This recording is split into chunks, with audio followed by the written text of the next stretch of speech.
These days, it's easy to hop online and instantly access the complete life history of any famous person who ever lived. And even some, it turns out, that probably never lived at all. Yes, despite all the legends and stories, it turns out that some of the biggest names in history may have been totally made up. Here's a look at some famous people who may never have been real in the first place. Disney introduced audiences around the world to the legend of Mulan, but she was already a big deal in Chinese literature. The tale of a warrior's daughter dressing as a man and fighting in her ailing father's place is a timeless bit of badass girl power. Unfortunately, there's not much evidence that a real Mulan ever existed. The story of Mulan first appeared in the 6th century, not in the history books, but rather in an epic poem fittingly titled The Ballad of Mulan. The story didn't really become popular until a pair of plays written in the 16th and 17th centuries made Mulan a household name. Which is ironic, because one of the playwrights changed her family name to Hua because it was more poetic. Something that probably wouldn't happen if this was the story of a real person. Sorry, Mushu. All right, that's it. Dishonor. Dishonor on your whole family. Make a note of this. Dishonor on you. Dishonor on your cow. The legendary English folk hero Robin Hood is well known for robbing from the rich and giving to the poor, residing in Sherwood Forest with his gang of outlaws, and wooing Maid Marian. The stories about him are certainly fictitious, but could they be based on the exploits of a real person? Or was Robin Hood totally made up? Identifying a single person as the basis for the famous outlaw is nearly impossibly difficult. That's because, as the stories about him began to grow in popularity in the 13th and 14th centuries, random English outlaws began to call themselves Robin Hood. So the historical records are littered with accounts of these many different Robins Hood. Robin Hoods? Robins Hoods? These guys.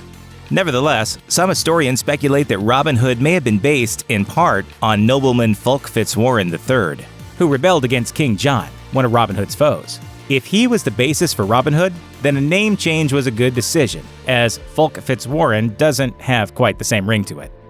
The story goes that in the year 857, the Catholic Church received a major shock when the Pope suddenly and unexpectedly gave birth during a processional. It turned out that an exceptionally talented woman had disguised herself as a man, entered the priesthood, and risen through the ranks to become Pope, all without anybody guessing she was female until the whole pregnancy thing gave it away. The story of Pope Joan has been held up for centuries as an amazing tale of faith and feminism, but it may in fact be just a story. Though it was believed to be true for centuries, resulting in hundreds of documents detailing her life, not to mention paintings, sculptures, and even what many say is a carving of Pope Joan in St. Peter's Square itself, the Catholic Church's official stance is that she's an urban legend, and legitimate scholars back them up. Professor Valerie Hotchkiss of Southern Methodist University believes Joan's story comes largely from a single book, History of Emperors and Popes, written by a monk named Martin Polanus centuries after Pope Joan's supposed life and death. And once that book got out, everyone just assumed it was true, making it history's first known example of fake news. Unless you've been living under a rock, you're probably familiar with the Arthurian legend. You know, guy finds the magic sword Excalibur, invents the bro code with his posse, and then finds the Holy Grail while creating the utopian society of Camelot. Camelot! Camelot! Camelot! It's only a model. Shh.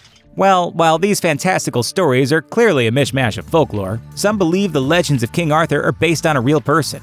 For instance, some historians suggest the Roman military commander Lucius Artorius Castus as a possible candidate. The King Arthur movie from 2004, starring Clive Owen, follows this line of reasoning and depicts him as a Roman soldier. Others suggest Rehoboam, king of the Britons during the 5th century. It's just as likely, however, that King Arthur and Camelot are completely made up, which is probably just as well. On second thoughts, let's not go to Camelot.